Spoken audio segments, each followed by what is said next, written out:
अवलोकन दिया गया हुआ है। अवलोकन का मतलब हमें देखना है भाई क्या क्या पालमपुर गांव में है। पहले हम ये जानते हैं, देखिए पालमपुर गांव जो है मुख्यतः कृषि आधारित गांव है, यानी कि यहाँ पर लोग खेती पर डिपेंड है। कुछ लोग जो है वो लघु स्त्री विनिर्माण में शामिल हैं, ठीक है, कुछ डेयरी में है, कुछ परिवहन आदि इनसे जुड़े हुए हैं, ठीक है। और यहाँ पर जो है यानी कि प्राकृतिक संसाधन भी है, निर्मित मानव निर्मित वस्तुएं भी हैं, और मानव प्रयास, मुद्रा आदि ये सब आपको यहाँ पे देखने को मिलेंगे गांव के अंतर्गत।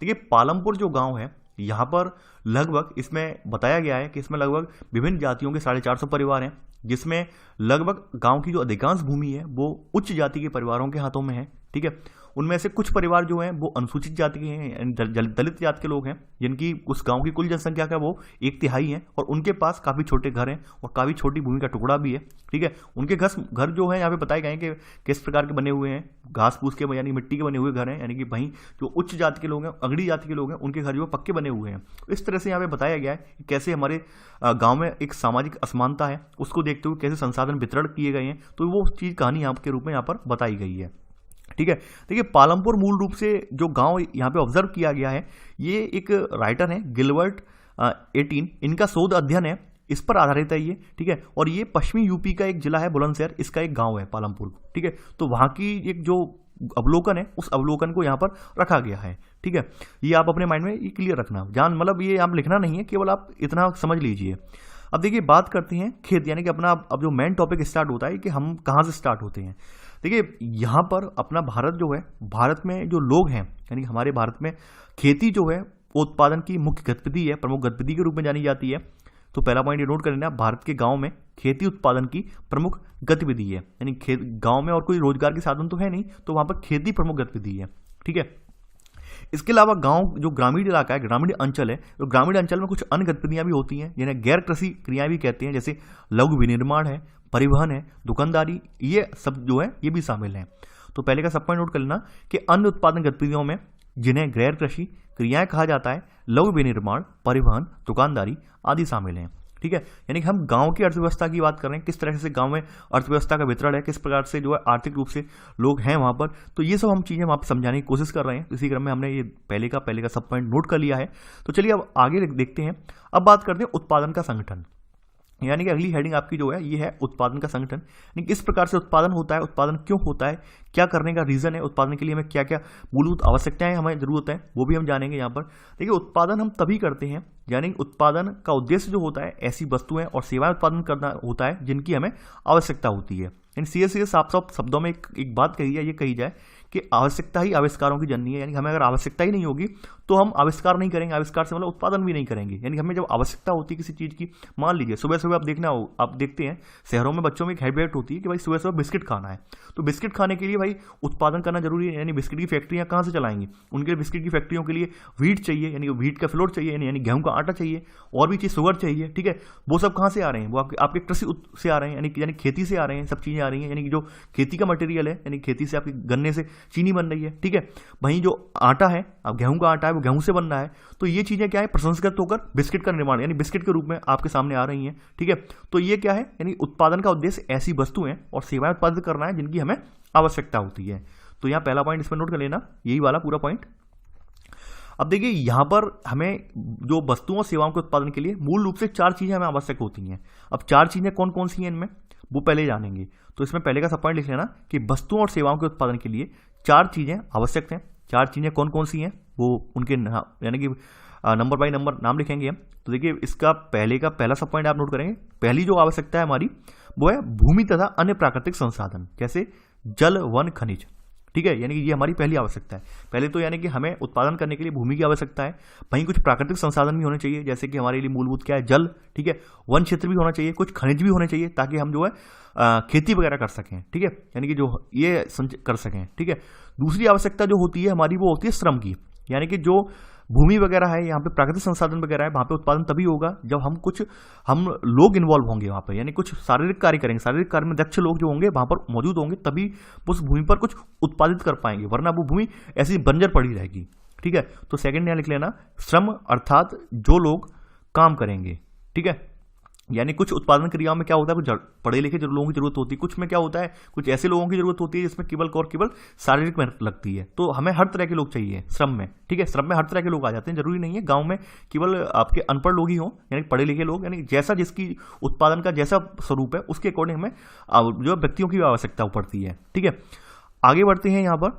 अब देखिए तीसरी आवश्यकता जो हमारी है, ये पहले का थर्ड सब पॉइंट नोट करेंगे, ये थर्ड आवश्यकता जो हमारी है ये है कैपिटल, यानी कि भौतिक पूंजी की।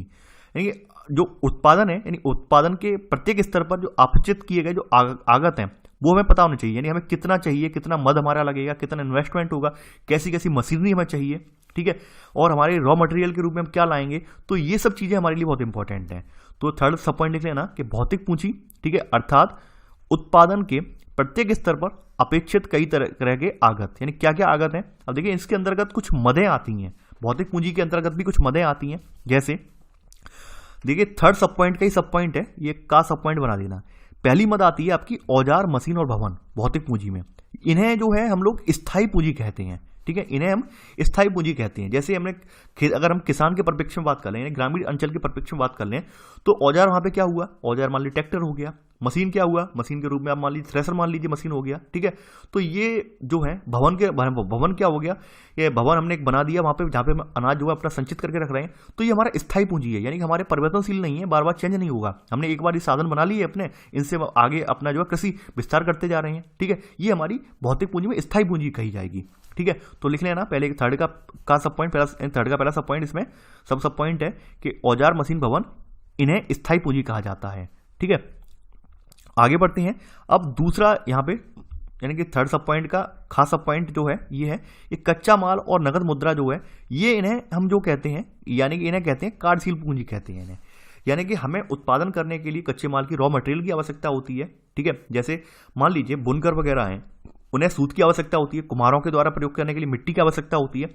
वैसे ही जो हमारे जान खेती है, खेती में इन्वेस्टमेंट के लिए क्या चाहिए हमें, खेती में कच्चे माल के रूप में क्या चाहिए हमें चाहिए बीज चाहिए भाई, यानी बिना बीज के तो ऐसा थोड़ी ना बिना बीज के हम फसल उगा देंगे, तो हमें बीज चाहिए वहां पर, ठीक है। यानी अगर हम ग्रामीण परिवेश में बात कर लें तो वहां पे हमें बीज चाहिए, ठीक है, और भी सारी चीजें चाहिए। तो वो हमारे कच्चा माल होता है, यानी कच्चा माल और नगद मुद्रा है, वो हमारी कार्यशील पूंजी में आती है, यानी कि इनका चक्कर होता रहता है। यानी हमने एक बार बीज इन्वेस्टमेंट, बीज जो है जमीन में बो दिए, उगकर फसल खड़ी हो गई, फसल खड़ी होने के बाद, फसल पकने के बाद हमने काट ली, उसके बाद बीज बचा थोड़ी ना रहेगा, बीज हमें फिर से जो है लाना पड़ेगा, ठीक है। तो ये कार्यशील पूंजी में आ जाएगा, ठीक है।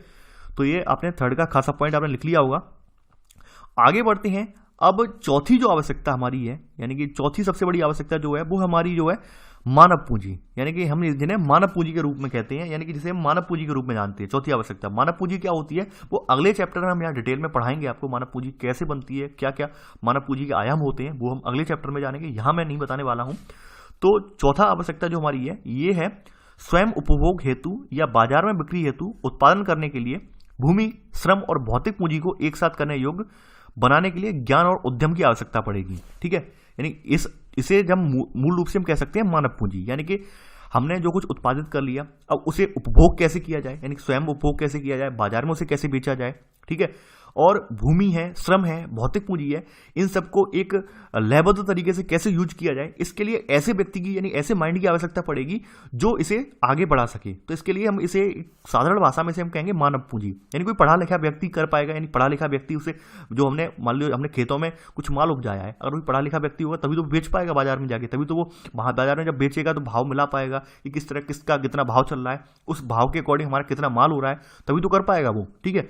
यानी अगर बिल्कुल भी नहीं जानता है, अनभिज्ञ व्यक्ति है, तो यकीन मानिए धोखा खाएगा वो, और इसके लिए थोड़ा बहुत पढ़ा लिखा होना जरूरी है, ठीक है। तो इसे हम जो है चौथा जो पॉइंट है वो मानव पूंजी के रूप में रखते हैं। तो यहां लिख लेना कि आपको स्वयं उपभोग हेतु, या ये लिख लेना यहां से, ठीक है। तो यहां लिख लेना आजकल इसे मानव पूंजी कहते हैं, पूरा लाइन ये लिख लेना चौथे सब पॉइंट में। अब चलिए आगे बढ़ते हैं। अब देखिए यहां पर देख पा रहे होंगे एक इमेज है, यहां पर इमेज में आप देख रहे हैं कारखानों में मशीनों पर श्रमिक कार्य कर रहे हैं। अब थोड़ा सा आगे बढ़ते हैं। देखिए उत्पादन जो है वो भूमि, श्रम और पूंजी को संयोजित करके संगठित होता है, इन्हें हम उत्पादन के कारक कहते हैं। तो सेकंड पॉइंट यहाँ नोट कर लेना कि उत्पादन भूमि, श्रम और पूंजी को संयोजित करके संगठित होता है, जिन्हें उत्पादन के कारक कहा जाता है। यानी कि वैसे तो यहाँ पे चार चीजें हैं, चार आवश्यकताएं पड़ती हैं, यानी कि चार हमारे जो उत्पादन करने के लिए हमारी चार चीज़ों की आवश्यकता है, लेकिन हमारे जो जो कारक हैं, उत्पादन के कारक हैं, वो मूल रूप से 3 ही हैं, यानी भूमि है, श्रम है और पूंजी। मूल कारक जो है वो 3 ही हैं, ये याद रखना आप। तो सेकंड पॉइंट आपने नोट कर लिया होगा। अब बात कर लेते हैं पालमपुर में खेती।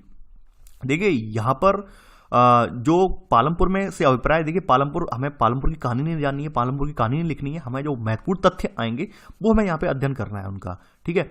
तो यहाँ पर आप हेडिंग इसी तरह डाल लीजिए, पालमपुर में खेती। पालमपुर की जो खेती के रूप में हम जो है, हमारे देश में कितनी खेती है, कितनी खेती पे हमारे यहाँ कितनी जमीन पर फसलें हो रही हैं, कितनी जमीन पर जो कृषि एरिया में जो है डिवाइड है, वो हम पहले यहाँ पे जानेंगे, ठीक है। तो पालमपुर में खेती, तो आपने हेडिंग डाल ली है। तो पहली इसमें सब हेडिंग यही है कि भूमि स्थिर है, ठीक है।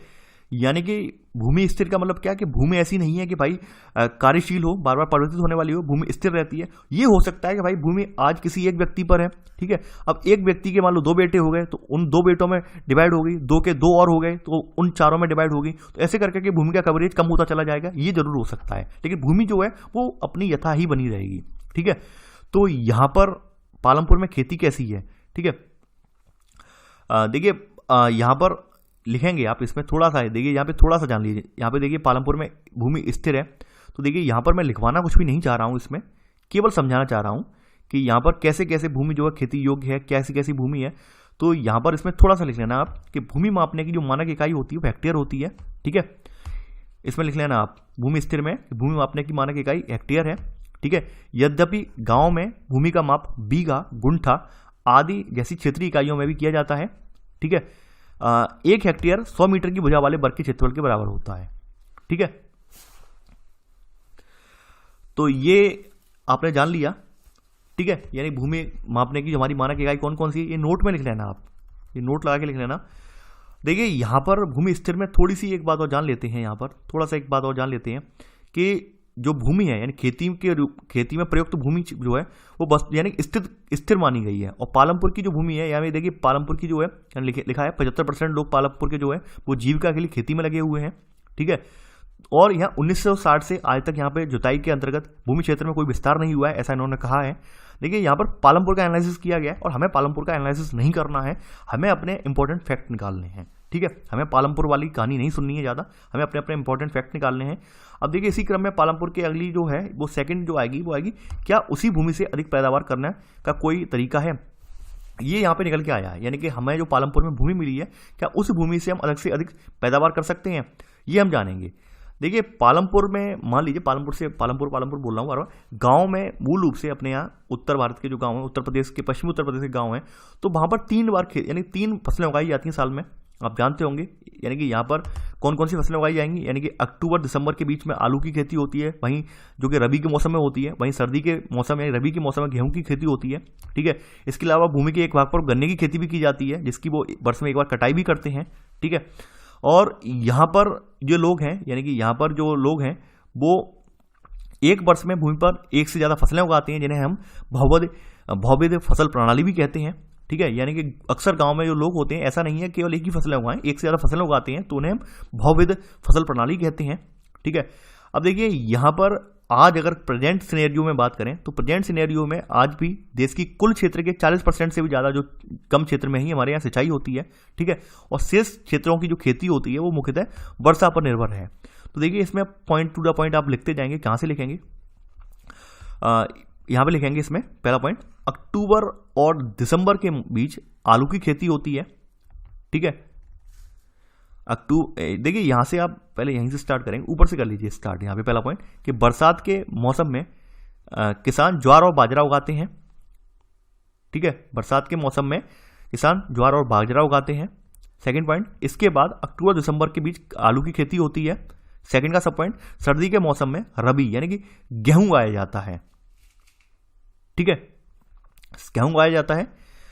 थर्ड पॉइंट, भूमि के एक भाग के रूप में गन्ने की खेती भी की जाती है, जिसकी वर्ष में एक बार कटाई होती है। अब देखिए हमने जो पालमपुर से जोड़ के कहानी लिखी है, इसमें हम क्या क्या जानेंगे।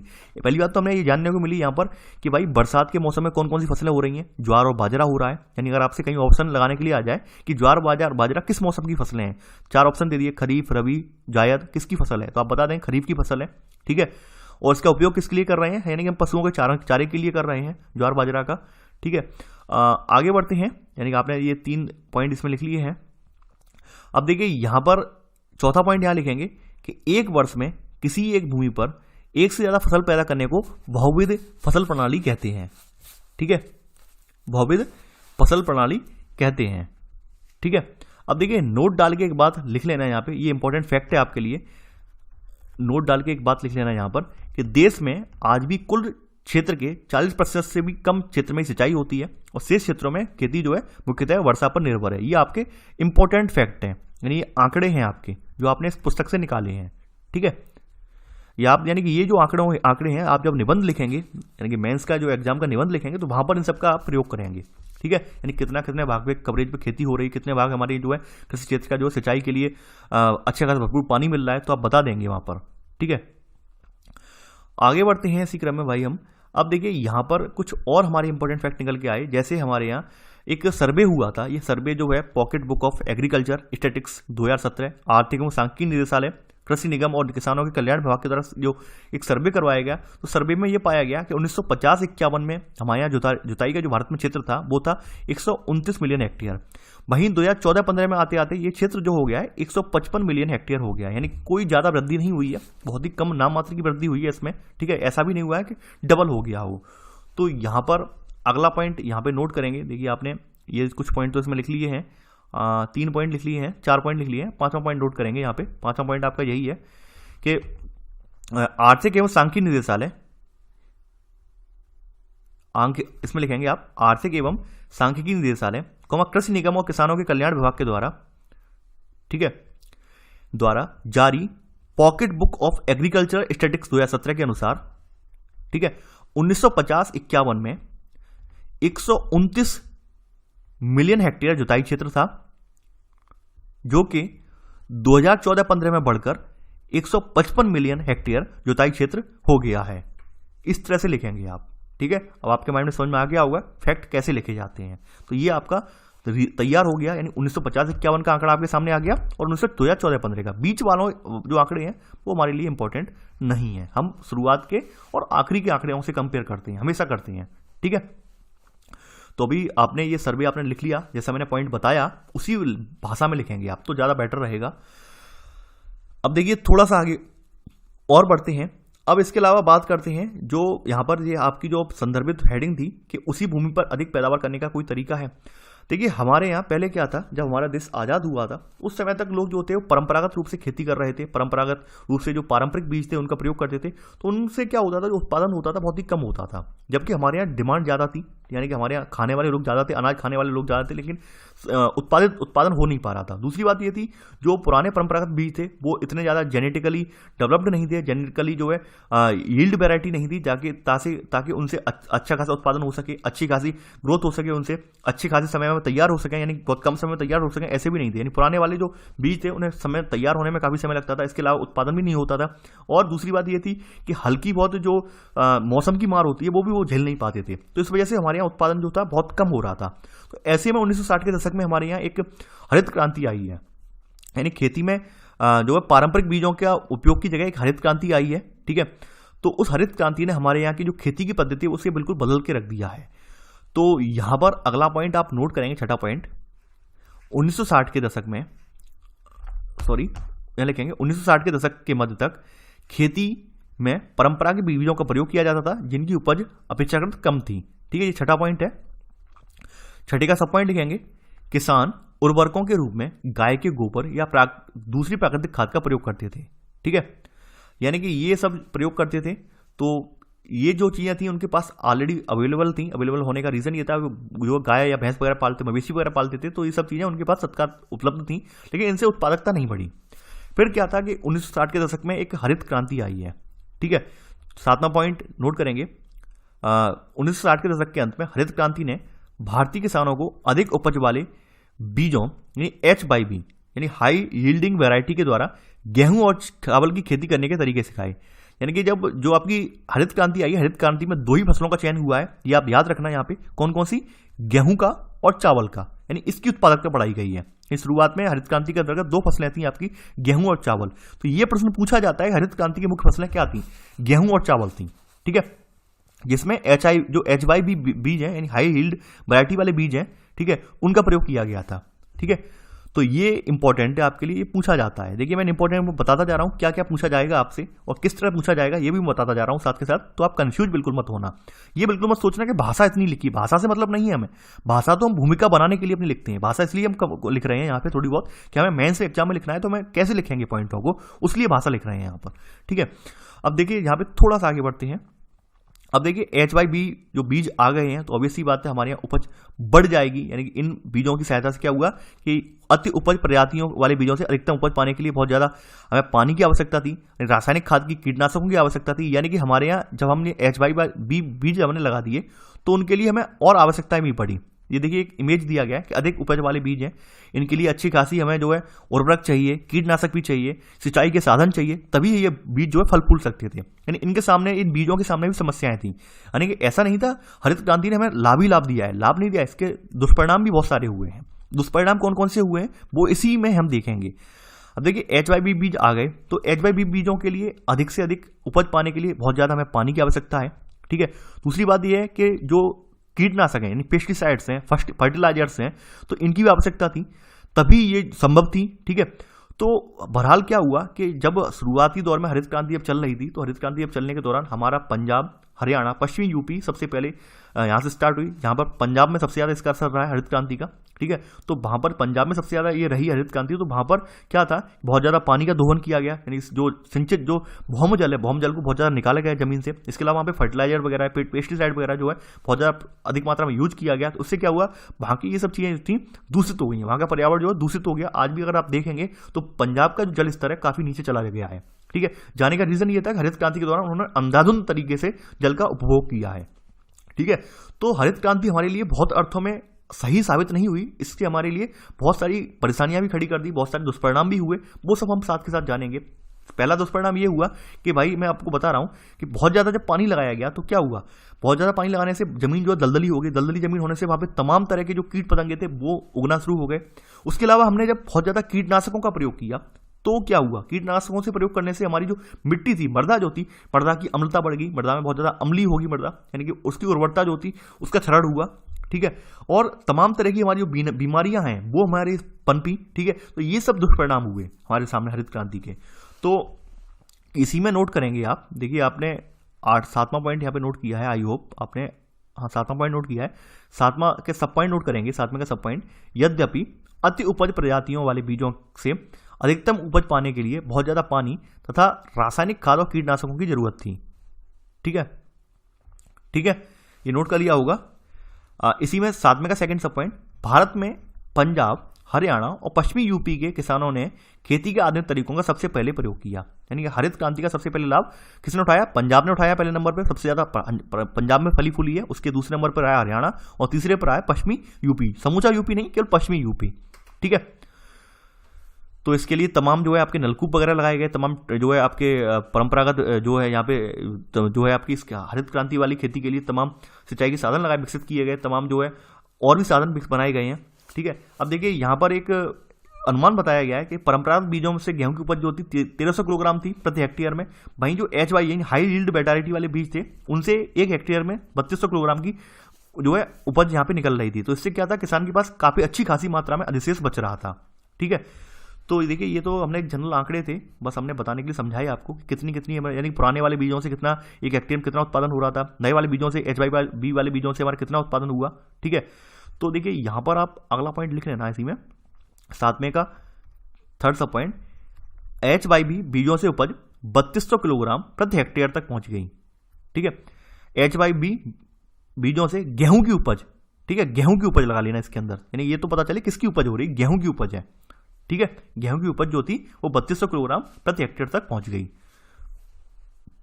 ठीक है। हरित क्रांति के जनक आप जानते ही हैं, नॉर्मन बोरलॉग हैं और अपने एम स्वामीनाथन हैं, ठीक है, दोनों लोगों को आप अच्छे से जानते हैं। अब बात करते हैं अगला पॉइंट, यानी कि हमारे यहाँ जो उस समय दालों का उत्पादन कितना हो रहा था, यानी कि हमने तो अनाज का उत्पादन अपने यहाँ देख लिया, ठीक है, अनाज का उत्पादन किस प्रकार का था। अब हम बात करते हैं हमारे यहाँ दालें जो हैं, दालें किस प्रकार से उत्पादन हो रहा था दालों का। तो 8वां पॉइंट नोट करेंगे आप कि कृषि निगम और किसानों के कल्याण विभाग, ठीक है, ने फरवरी 2018 में एक आंकड़े प्रस्तुत किए हैं।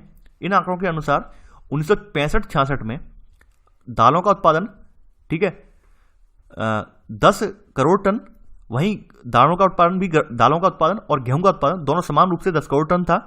ठीक है, वहीं 2017-18 में दालों का उत्पादन मात्र 24 करोड़ टन और गेहूं का उत्पादन 97 करोड़ टन है।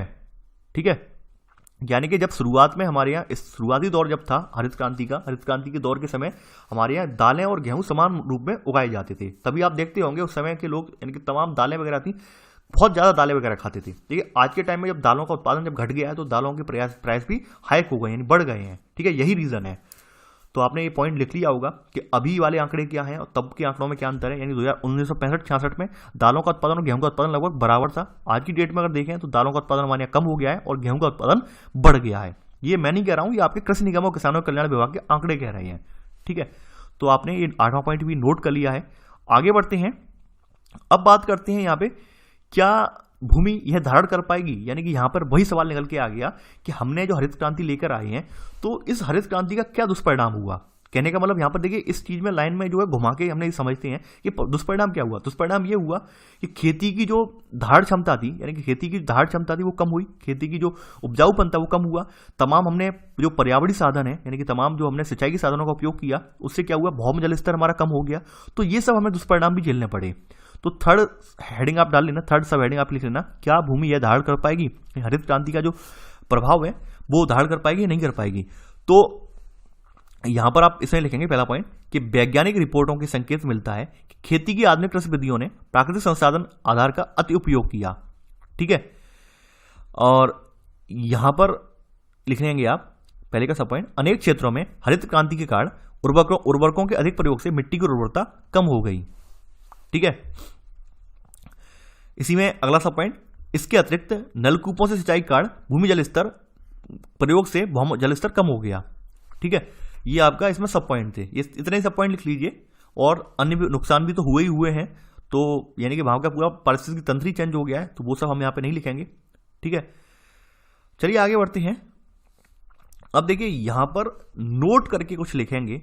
ये नोट जो है वो द ट्रिब्यून, एक स्रोत है द ट्रिब्यून चंडीगढ़, ठीक है, उसमें छपा हुआ एक आर्टिकल है, उसके अकॉर्डिंग है ये कि इसमें ये है कि देश में सबसे ज्यादा रासायनिक खाद का सबसे अधिक प्रयोग पंजाब में है। ठीक है, यानी देश में आज की डेट में सबसे ज्यादा जो रासायनिक खाद का प्रयोग करते हैं वो पंजाब के किसान करते हैं। रीजन क्या है, रीजन करने का ये है कि भाई वहां के लोगों ने सबसे ज्यादा हरित क्रांति का लाभ उठाया, सबसे ज्यादा यानी कि जमीन के स्तर से जमीन से जल निकाला, उससे खेती की, अच्छे खासे फर्टिलाइजर्स यूज किए, उससे क्या होता है वहां पर जो वहां की उपजाऊपन था मिट्टी का वो खत्म हो गया। अब भाई आज की डेट में वहां के उपजाऊपन जब खत्म हो गया है, लेकिन आज भी लोग वहां पे अंधाधुंध तरीके से खेती कर रहे हैं, उसके लिए ज्यादा से ज्यादा फर्टिलाइजर्स की जरूरत पड़ेगी, ज्यादा से ज्यादा पानी की जरूरत पड़ेगी। उससे क्या होगा, हमारा उत्पादन बढ़ जाए, उत्पादन तो बढ़ेगा ही बढ़ेगा, साथ ही साथ लागत भी बढ़ जाएगी। यानी मान लीजिए फॉर एग्जाम्पल, पहले हमारा जो 1 हेक्टेयर खेत था, यानी कि 1 हेक्टेयर हमारा जो खेत था पहले, तो 1 हेक्टेयर खेत के लिए हम पहले जो लगा रहे थे 1 हेक्टेयर के लिए मतलब 1 बोरी यूरिया की लगा रहे थे। आज की डेट में मान लीजिए पंजाब के किसान क्या कर रहे हैं, यानी 1 हेक्टेयर खेत के लिए वहां पर 2 बोरी यूरिया की लगा रहे हैं। फॉर एग्जाम्पल मैं बता रहा हूं। ठीक है, यानी कि ये ऐसा हुआ क्यों है, हुआ इसीलिए हुआ है कि हमने शुरुआत में बहुत ज्यादा मिट्टी की उपजाऊपन कम कर दिया। इस वजह से हमें आज उपजाऊपन बढ़ाने के लिए तमाम रासायनिक खादों का प्रयोग करना पड़ रहा है, जिससे क्या हो रहा है, हमारी उत्पादन की लागत बढ़ती जा रही है। तो ये दुष्परिणाम हुआ है। ठीक है, तो यहां पर नोट कर लीजिए कि देश में रासायनिक खाद का सबसे अधिक प्रयोग पंजाब में है। ठीक है, इसमें लिखेंगे, यानी कि यहां पर लिखेंगे पंजाब के किसानों को पहले का उत्पादन स्तर पाने के लिए अब अधिक से अधिक रासायनिक उर्वरकों और अन्य आगतों का प्रयोग करना पड़ता है, जिससे वहां की खेती की लागत बहुत तेजी से बढ़ रही है। ये आपका नोट का सब पॉइंट है। ठीक है, चलिए आगे बढ़ते हैं। देखिए यहां पर अगली जो हेडिंग है, ये हेडिंग है पालमपुर के किसानों में भूमि किस प्रकार वितरित है। तो यहां पर ये कहानी है, इस कहानी में भी कुछ है नहीं खास। ठीक है, इस कहानी में अभी कुछ खास है नहीं, तो चाहे तो आप पॉइंट डाल लीजिए या ना डालिए, कोई फर्क नहीं पड़ता है। यहाँ पे हम मेन पॉइंट पहले लिख लेते हैं। मेन पॉइंट हमारे क्या कहता है, अगला पॉइंट हमारा ये कहता है। ठीक है, देखिए डाल लीजिए पालमपुर के किसानों में भूमि किस प्रकार वितरित है, तो आसानी रहेगी भाई, हमने कहाँ से उठाया है आपको पता चलेगा। ठीक है, देखिए पालमपुर के किसानों में पहले क्या था, एक एग्जाम्पल मैं दे रहा हूँ, इस भूमि में भी वही एग्जाम्पल दिया गया, इस आर्टिकल में वही एग्जाम्पल दिया गया कि पहले मान लीजिए किसी व्यक्ति के पास 100 बीघा जमीन थी और वो व्यक्ति अकेला था, ठीक है। तो क्या था भाई, अच्छा खासा पैदावार हो रही थी, अच्छी खासी उसे भी लाभ प्राप्त हो रहा था। अब भाई उसके 3 पुत्र यानी 2 पुत्र हो गए, 2 पुत्रों में 50-50 बीघा जमीन फिर से बट गई, ठीक है। अब 2 के 2 फिर हो गए, इनमें 25-25 बीघा जमीन बट गई, ठीक है। इससे क्या हुआ, इससे जमीन तो स्थिर रही, बल्कि जो लोग थे, लोगों की जो आमदनी का स्रोत था वो घटता चला गया। यानी जैसे जैसे जमीन छोटी होती चलेगी, लोगों की आमदनी, लोगों का जो उत्पादकता थी, लोग जो अपनी जमीन पर उत्पादन कर रहे थे वो कम होता चला गया, ठीक है। इससे लोगों की आय जो थी वो कम होती चली गई, ठीक है। तो ये यहाँ इस आर्टिकल में यही समझाया गया है। तो हमें ये ज़्यादा ध्यान रखना, यानी हमने कहानी के रूप में है तो हमें ज़्यादा समझना नहीं है। अब बात करते हैं कि कृषि क्षेत्र और कृषक, इनका वितरण किस प्रकार से है, ठीक है, ये हम जानेंगे। देखिए अभी हाल में एक रिपोर्ट ये आई है, ये आपकी रिपोर्ट यही है, यानी pocket book of agriculture statistics 2017 और स्टेट ऑफ इंडियन एग्रीकल्चर 2017, इसके अलावा कृषि सहयोग एवं किसानों के कल्याण विभाग कृषि जनगणना 2011-12 के अनुसार एक रिपोर्ट प्रस्तुत की गई है। इसमें यह बताया गया है कि कृषि क्षेत्र में, यानी कि जो यहाँ पर कृषि क्षेत्र, देखिए डायग्राम आप बना लेंगे तो ज़्यादा बेटर रहेगा, ठीक है। यहाँ पर उस समय क्या था, इन कृषि क्षेत्र में आज की डेट में मझोले और बड़े कृषक जो हैं, मझोले और बड़े कृषक यानी कि वो है 55.4% है। वहीं छोटे कृषक जो हैं, आप देख रहे हैं सीमांत एवं छोटे कृषक जो हैं वो 2 हेक्टेयर से कम जिनके पास भूमि है वो कितने हैं, यानी कि वो आप देख पा रहे हैं 44.6% है अभी, ठीक है। और कृषकों की संख्या वर्तमान में क्या हो गई है, यानी कि ये अंतर दिखाया जा रहा है, ये आपका अंतर जो दिखाया जा रहा है ये पहले के आंकड़े हैं और ये अभी के हाल के आंकड़े हैं। यानी कि पहले जो बड़े किसान थे, यानी कि पहले जो आज़ादी के हमारे भारत को आज़ादी मिली थी, लगभग हम बात कर सकते हैं 1950 के लगभग दशक में, ठीक है। 1950 के दशक में क्या था कि 55.4% लोग ऐसे थे जो कि जिनके पास 2 हेक्टेयर से ज़्यादा जमीन थी, और ऐसा ये कह रहा है। और 44.6% लोग ऐसे थे जिनके पास 2 हेक्टेयर से कम भूमि थी, यानी सीमांत कृषक थे। आज की डेट में अगर उठा के देखें हम तो आज 85% संख्या किनकी है, सीमांत एवं छोटे कृषकों की, क्योंकि जमीन की जो जोतें हैं वो कम होती चली गई। कम होने का रीजन क्या है, जनसंख्या वृद्धि, ठीक है। वहीं अगर बड़े किसानों की बात करें तो आज की डेट में मात्र 15% किसान जो हैं वो बड़े कृषक हैं, मझोले और बड़े कृषक हैं। ये आंकड़े अभी के हैं, ठीक है। कंपेयर किया गया है ये, यानी कि ये 1950 से हमने कंपेयर किया है, लगभग 1950 या 60 के दशक से कंपेयर किया है, और ये आज के आंकड़े हैं वर्तमान में, कि वर्तमान में स्थिति क्या है। तो देखिए इस डायग्राम को आप इसी प्रकार बना लेना तो ज़्यादा बेटर रहेगा, ठीक है। और लिख लेना ये कब के आंकड़े हैं, यानी कि ये दिखा रहे हैं लगभग 1950-60 के दशक का आंकड़ा है और ये प्रेजेंट का आंकड़ा है, ठीक है। तो आई होप मैंने पूरा समझा दिया है आपको, तो आपको समझ में आ गया होगा, ठीक है। यानी पहले के टाइम में जो हमारे बड़े जो कृषक थे, बड़े जो कृषक थे उनकी संख्या बहुत ज़्यादा थी, मझोले और बड़े कृषकों की। वहीं आज की डेट में अगर देखें तो हमारे जो बड़े कृषक थे उनकी जो तमाम संतानें उत्पन्न होती चली गई, उन संतानों को भी संतानें उत्पन्न हुई, तो जमीन का वितरण हुआ, तो जमीन की जोतें जो है छोटी होती चली गई। तो परिणाम यही हुआ कि आज की डेट में हमारे यहाँ जो लघु और सीमांत किसान जो बोले जाते हैं उनकी संख्या 85% है।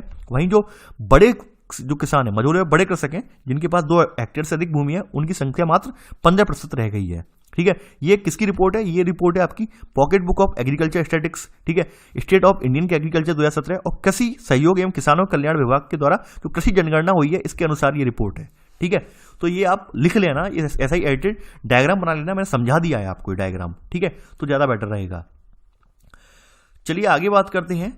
अब यहां पर बात करते हैं श्रम की व्यवस्था कौन करेगा। यानी पालमपुर गांव में एक समस्या ये आई कि भाई 450 लोगों का गांव है, 450 लोगों का गांव है।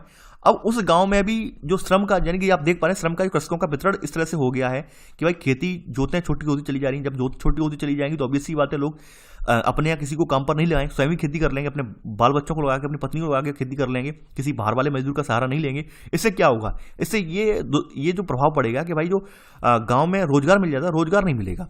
रोजगार थोड़ा बहुत अल्पकाल की रोजगार मिल जाता है, रोजगार का सृजन हो जाता है, वो सृजन नहीं हो पाएगा, ठीक है। इसका ये सबसे बड़ा डिसएडवांटेज हमें देखने को मिलेगा, ठीक है। यानी मान लीजिए मेरे पास फॉर एग्जांपल 10 बीघा जमीन है। अब 10 बीघा जमीन के लिए मुझे मालूम भाई मैं अकेले से इसमें से यानी जुताई नहीं कर सकता, इसे अकेले यहाँ से फसल नहीं काट सकता, मुझे 2 आदमी की जरूरत और है। तो मैंने 2 लोगों को रोजगार दिया, श्रम, ठीक है, 2 लोगों के श्रम की व्यवस्था की है।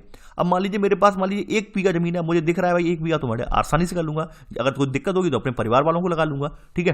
तो मैं बाहर वाले को रोजगार क्यों दूंगा। तो ऐसे करके क्या है, रोजगार के साधन भी जो है सीमित होते चले गए, ठीक है। खेती में हमारा रोजगार जो था वो घटता चला गया। घटने का रीजन ये था कि जोतें जो उतनी छोटी होती चली गई तो रोजगार भी घटता चला गया, ठीक है। तो यहां पर आप 5वां हेडिंग ये लिख लेना कि श्रम की व्यवस्था कौन करेगा, ठीक है। देखिए श्रम की व्यवस्था कौन करेगा मैं लिखवा दी है हेडिंग, तो लिखना नहीं है यहां पे, आप समझ लीजिए केवल, ठीक है। लिखना नहीं है कि कैसे कैसे क्या हुआ क्या नहीं हुआ, ये आप बस समझ लीजिए कि श्रम की व्यवस्था कौन करेगा। श्रम की व्यवस्था तभी हो सकती है जब हमारे यहाँ प्रचुर मात्रा में हमारा जोत बड़ा हो, यानी खेत का जो जोत है, खेत का साइज आकार है वो बड़ा हो, तभी हो सकती है, छोटे पर नहीं होती है। आम भाषा में समझ सकते हैं। ठीक है, आगे बढ़ते हैं। अब देखिए यहां पर इसमें एक पॉइंट नोट कर लेना कि सरकार द्वारा खेतों में काम करने वाले श्रमिकों के लिए एक दिन का न्यूनतम वेतन 300 रुपये मार्च 2017 से निर्धारित किया गया है। ये नोट कर लेना, ये आपके लिए इंपॉर्टेंट फैक्ट है। ठीक है, यानी कि सरकार ने जो श्रम जो है, यानी जो दैनिक मजदूरी है, दैनिक मजदूरी कितनी होनी चाहिए, 300 रुपये, न्यूनतम 300 से कम पर आप काम पर किसी को नहीं रख सकते हैं। ये न्यूनतम मजदूरी सरकार ने फिक्स की है अभी। ठीक है, तो पहला पॉइंट ये नोट कर लेना, सरकार द्वारा खेतों में काम करने वाले श्रमिकों के लिए एक दिन का न्यूनतम वेतन 300 रुपये मार्च 2017 तक निर्धारित किया गया है। ठीक है, अब देखिए बात करते हैं, आगे बढ़ते हैं। अब देखिए यहां पर आई बात खेतों के लिए आवश्यक पूंजी। खेतों के लिए आवश्यक पूंजी के लिए क्या आवश्यकता होती है, यानी कि छोटे छोटे किसान जो होते हैं, यानी बड़े किसान तो अपनी आवश्यकताएं पूर्ति कर लेते हैं, क्योंकि बड़े किसानों के पास क्या होता है भाई, अच्छी खासी फसलों की पैदावार होती है, कुछ अधिशेष अपने खाने योग्य, यानी कुछ अपने खाने के लिए, अपने परिवार के खाने के लिए कुछ अनाज बचा के रख लेते हैं, बाद बाकी मार्केट में बेच आते हैं, तो उन्हें क्या होता है, कुछ धन का लाभ भी प्राप्त हो जाता है।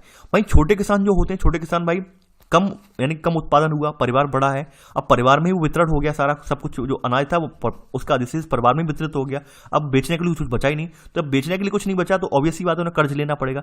कर्ज लेंगे तो इससे क्या होता है, जो किसान जो होते हैं वो कर्ज में डूबते चले जाते हैं, यानी छोटे किसान जो होते हैं कर्ज में डूबते चले जाते हैं और निकल नहीं पाते हैं। ये सबसे बड़ा रीजन निकल के आता है।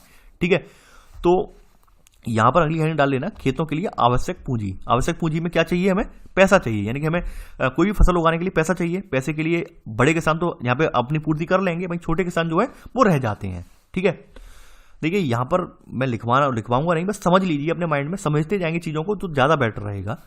ठीक है, तो ये मैंने ये वाला पॉइंट भी समझा दिया। आगे बढ़ते हैं इसी क्रम में भाई।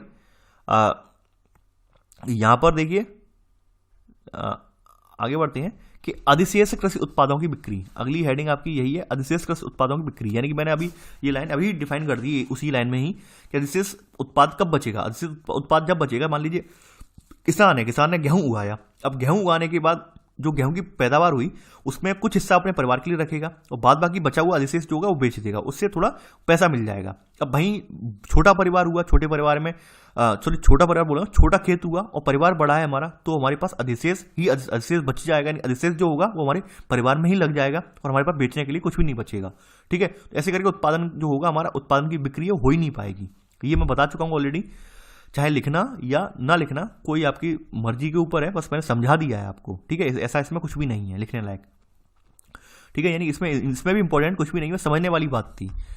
अब देखिए बात करते हैं पालमपुर में गैर कृषि क्रियाएं कौन कौन सी हैं। अगली हेडिंग आपकी यही है, पालमपुर में गैर कृषि क्रियाएं। पहली बात आती है डेयरी। ठीक है, डेयरी या अनप्रचलित उद्योग। पहली हेडिंग आपकी है डेयरी या अनप्रचलित उद्योग।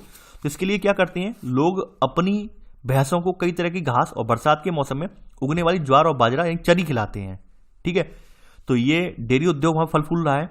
इसके अलावा देखिए डेयरी उद्योग से प्राय पालमपुर का ही उद्योग नहीं है, डेयरी उद्योग आज भी ग्रामीण क्षेत्रों में अच्छा खासा गैर कृषि उद्योग के रूप में चलता है। ठीक है, आप सब लोग देखते हैं हमारे आसपास के गांव में, आप देखते होंगे दूध की वैन वगैरह आती हैं। ठीक है, जो कि दूध इकट्ठा करके ले जाती हैं शहरों तक। ठीक है, तो डेयरी उद्योग हमारे यहाँ एक अन्य कृषि उद्योगों के रूप में गिना जाता है हमारे ग्रामीण परिवेश में। ठीक है, इसके अलावा देखिए बात कर लेते हैं यहां पर, अगला उद्योग जो है लघु स्त्री विनिर्माण है। ठीक है, सेकंड आपकी जो है पालमपुर में लघु स्त्री विनिर्माण का एक उदाहरण है। यानी कि यहां पर कुछ लोग जो हैं जो खेती जिनके पास नहीं है या फिर खेती के पर्याप्त अवसर नहीं है, पर्याप्त साधन नहीं है, वो लोग क्या कर रहे हैं, कुछ लोग लघु स्त्री विनिर्माण में जुड़ गए हैं। ठीक है, यानी कि कुछ लोग जहां पर जुड़ गए हैं, पहला पॉइंट इसमें नोट कर लेना, विनिर्माण कार्य पारिवारिक श्रम की सहायता से अधिकतर घरों या खेतों में किया जाता है। ठीक है, या फिर कहीं छोटे मोटे उद्योग धंधों में भी किया जाता है। ठीक है, तो उसमें जुड़ गए हैं। रीजन जुड़ने का यही है कि भाई उनके पास प्रॉपर वे में पूरी तरह से खेत नहीं है, अच्छी खासी खेती नहीं है, इस वजह से उन्होंने छोटा मोटा विनिर्माण क्षेत्र को पकड़ लिया है। ठीक है, आगे बात करते हैं दुकानदार। देखिए दुकानदार पालमपुर के कौन कौन से हैं, पालमपुर से भागे वाला गांव के दुकानदार कौन कौन से हैं। दुकानदार जो है वो ज्यादातर वस्तु विनिमय नहीं करते हैं। वस्तु विनिमय का मतलब होता है चीजों की अदला बदली। मान लीजिए मैं 1 किलो गेहूं लेके गया, मैं 1 किलोग्राम गेहूं लेके गया, उसके बदले में मुझे दुकानदार ने 1 किलो शक्कर दे दी। ऐसा जो होता है, यानी व्यापार जो होता है वो वस्तु विनिमय वाला व्यापार होता है। वो वस्तु विनिमय वाला व्यापार आज कहीं भी देखने को मिलता है। अब तो नकदी वाला व्यापार है, यानी धन की जो मुद्रा होती है, आभासी मुद्रा होती है, इसे बोली जाती है। आभासी मुद्रा हम लेके जाते हैं, उसके बदले में हम जो है अपनी जो चीजें हैं वो लेकर आते हैं, उपभोग करने वाली चीजें हम लेके आते हैं। ठीक है, तो पालमपुर के दुकानदार कैसे हैं ये भी आपने जान लिया, और किस प्रकार से हमारा हो रहा है विनिमय वो भी आपने जान लिया। अब चलिए आगे बात करते हैं। परिवहन और तेजी से विकसित है। परिवहन के मामले में आज यानी जो ग्रामीण अर्थव्यवस्था हमारी जो है वो वहां पर रिक्शा है, तांगा है, जीप ट्रैक्टर है, यानी यहाँ तक कि कुछ कुछ गाँव में जो है ट्रेन वगैरह की सुविधा भी उपलब्ध हो गई है। यानी कि आपने देखा होगा कुछ ग्रामीण अंचल जो है वो ट्रेन मार्ग, रेल मार्गों से भी जुड़े हुए हैं, तो वहां पर यातायात वगैरह जो है आसान हो गया है। अपना सामान वगैरह ढोने के लिए उन्हें शहरों तक पहुंचना बड़ा आसान हो गया है। ठीक है, तो ये भी लिखने की जरूरत नहीं है आपको। ठीक है, देखिए ये हमारा चैप्टर था। यहाँ चैप्टर में जो कहानी रूप था वो समझाना जरूरी इसलिए था क्योंकि उसमें से कुछ कहानी रूप जो है आपके मेंस एग्जाम के लिए इंपॉर्टेंट है, इसलिए मैंने पूरा चैप्टर समझाया। वरना मैं इंपॉर्टेंट फैक्ट तो अगर मैं लिखवाना चाहता तो 10 मिनट में ही खत्म हो जाते हैं। हमारे इंपॉर्टेंट फैक्ट जो थे वो मात्र 10 मिनट में ही समाप्त हो जाते, लेकिन उनसे फायदा कुछ नहीं मिलने वाला था। अगर मैं वही केवल फैक्ट लिखवा देता तो यकीन मानिए आपको चैप्टर दोबारा पढ़ना पड़ता। तो मैंने साथ के साथ वो चीजें समझा दी ताकि आपको मेंस के टाइम पर आप जब आंसर लिखें तो आपको कोई दिक्कत ना हो।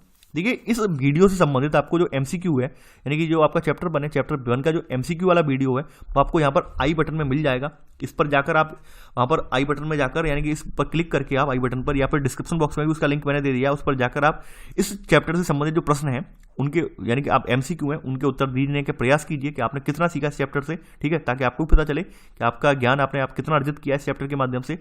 आई होप आप लोगों को वीडियो पसंद आया होगा। देखिए वीडियो पसंद आए तो भाई लाइक शेयर करना ना भूलिए। देखिए ये चैप्टर थोड़ा कॉम्प्लेक्स इसलिए पड़ गया चैप्टर ये वाला क्योंकि एक यहाँ पे कहानी और चल रही थी, साथ में पैरेलल में चल रही थी, तो कहानी की वजह से हमें कहानी भी समझनी पड़ी और अपनी इंपॉर्टेंट फैक्ट भी निकालने पड़े हैं। ठीक है, इसलिए आपको थोड़ा लगा हुआ कि थोड़ा कॉम्प्लेक्स पड़ रहा है चैप्टर। कॉम्प्लेक्स नहीं है ये चैप्टर, बड़ा ही सिंपल चैप्टर है। ठीक है, और आई होप आप अगर नोट्स बना के लिख लेंगे एक बार में तो आपको अच्छे से समझ में भी आ जाएगा। तो चलिए आज के लिए बस नहीं। आई होप आप लोग इस वीडियो को लाइक शेयर करना ना भूलेंगे। चलिए आज के लिए बस नहीं। Thanks for watching. जय हिंद।